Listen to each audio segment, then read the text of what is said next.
కాబట్టి నేను ఉండే కొద్దీ నా చుట్టూనే ఉంటాను కాబట్టి అది అనవసరమైనటువంటి కాంప్లికేషన్ ఉంటూ నేను వాళ్ళకి ఇస్తాను.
పెట్టుకోండి ఫైలు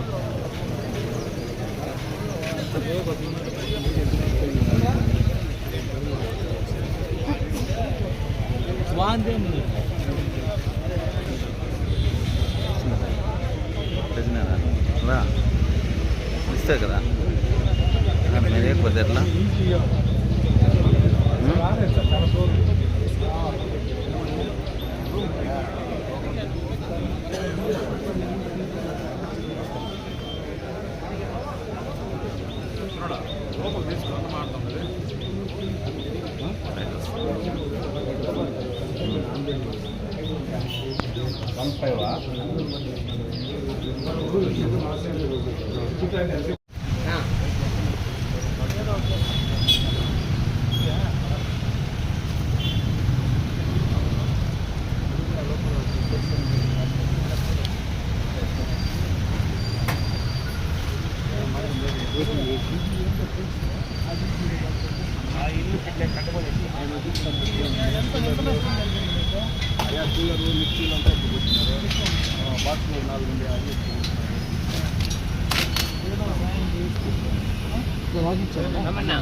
సార్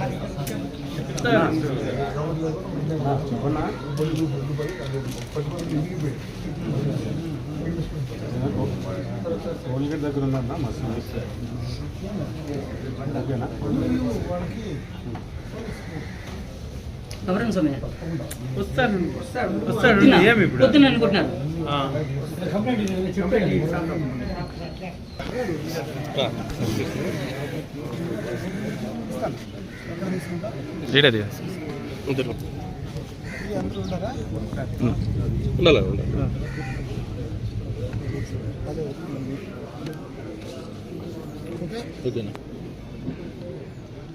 నిన్న వీకోటలో జరిగినటువంటి సంఘటన చాలా దురదృష్టకరమైనటువంటి సంఘటన.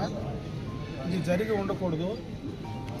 ఎప్పటి నుంచినా కూడా 3 రాష్ట్రాల మధ్యలో ఉండేటువంటి వీకోటలో ఎప్పుడూ శాంతియుతంగా ఏనాటి మత ఘర్షణలు లేకుండా హిందూ ముస్లింలు రామ్ రహీం లాగా బాయిగా వ్యాపారాలు చేసుకొని బతికేటువంటి ఈ ప్రాంతంలో ఇటువంటి సంఘటన జరగడం నిజంగా కూడా చాలా బాధాకరం.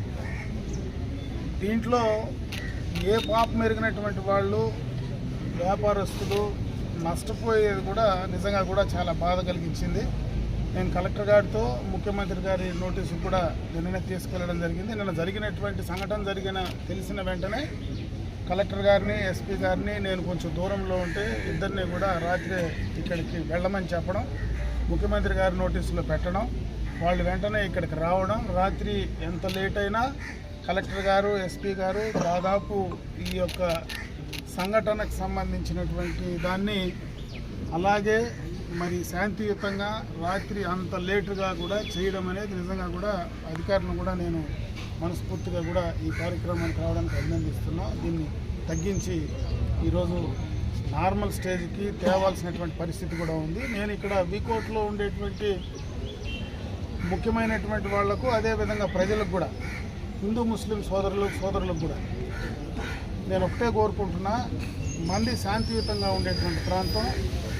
ఇక్కడ ఎప్పుడూ కూడా మత ఘర్షణ లాంటివి జరగల. అటువంటి వాటిని ప్రోత్సహించవద్దని చెప్పి నేను మనస్ఫూర్తిగా వాళ్ళని తెలియజేసుకుంటున్నాను. ఈ సంఘటన ద్వారా నష్టపోయినటువంటి వాళ్లకు నష్టపరిహారం ఏదైతే జరిగిందో దాన్ని ఇప్పించడానికి ఖచ్చితంగా ముఖ్యమంత్రి గారి దృష్టిలో పెట్టడం కూడా జరిగింది. వెంటనే ఆ నష్టపరిహారం కూడా తీసుకురావడానికి తప్పనిసరిగా కూడా చర్యలు తీసుకోబోతాయని చెప్పి కూడా తెలియజేసుకుంటున్నా.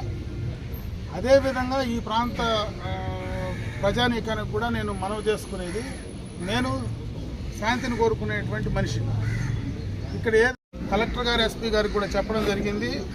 దీనికి సంబంధించి ఇప్పుడే ఆ రెండు వర్గాలతో కూడా వాళ్ళు ఇప్పుడు సమావేశం ఏర్పాటు చేసి మాట్లాడడం కూడా జరుగుతుంది. దీన్ని న్యాయపరంగా తప్పు చేసినటువంటి వాళ్లకు ఏ రకంగా వాళ్ళపైన చట్టపరమైన చర్యలు తీసుకోవాలనో తప్పనిసరిగా తీసుకోవడం కూడా జరుగుతుంది. దీన్ని నార్మల్ స్టేజ్కి తేవడానికి ఒక పీస్ కమిటీని కూడా ఏర్పాటు చేయమని చెప్పి కోరడం జరిగింది. ఈరోజు ఇరు వర్గాలతో మాట్లాడిన తర్వాత ఒక పీస్ కమిటీని కూడా ఏర్పాటు చేసి ఈ ప్రాంతంలో శాంతిని నెలకొల్పడానికి ఆ కమిటీ పూర్తిగా కూడా బాధ్యత తీసుకొని చేయడం జరుగుతుందని చెప్పి తెలియజేస్తుంది. దృష్టిలో పెట్టడం కూడా జరిగింది. వెంటనే ఆ నష్టపరిహారం కూడా తీసుకురావడానికి తప్పనిసరిగా కూడా చర్యలు తీసుకోబోతాయని చెప్పి కూడా తెలియజేసుకుంటున్నా. అదేవిధంగా ఈ ప్రాంత ప్రజానీకానికి కూడా నేను మనవి చేసుకునేది, నేను శాంతిని కోరుకునేటువంటి మనిషిని. ఇక్కడ ఏదైనా అసాంఘిక శక్తులు కానీ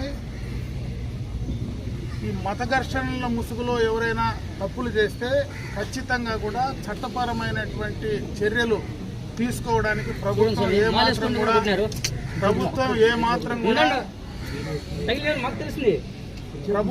ఏమాత్రం కూడా వెనుకాడదని చెప్పి ఈ సందర్భంగా కూడా ఈ నోటీసుకు చెప్పడం కూడా జరుగుతుంది.